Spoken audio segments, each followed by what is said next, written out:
খাগড়াছড়ি সহ পার্বত্য অঞ্চলে সাম্প্রতিক অস্থিরতার ঘটনায় প্রতিবেশী দেশ ভারতের ইন্ধন রয়েছে বলে মন্তব্য করেছেন স্বরাষ্ট্র উপদেষ্টা জাহাঙ্গীর আলম চৌধুরী।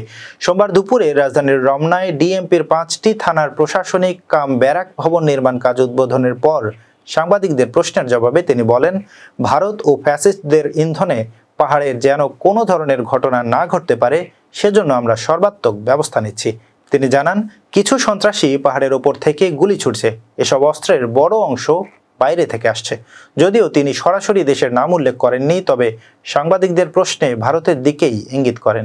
জাহাঙ্গীর আলম আরও বলেন, দুর্গাপূজা শান্তিপূর্ণভাবে সম্পন্ন করতে সরকার সর্বাত্মক প্রস্তুতি নিয়েছে।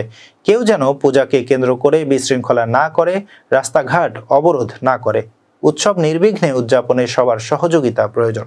তিনি আরও জানান, পার্বত্য চট্টগ্রাম বিষয়ক উপদেষ্টা ঘটনাস্থলে থেকে সার্বিক পরিস্থিতি পর্যবেক্ষণ করছেন। পাহাড়ের অশান্ত পরিবেশ ঘোলাটে করার চেষ্টা চলছে, তবে সরকার তা প্রতিহত করতে বদ্ধপরিকর।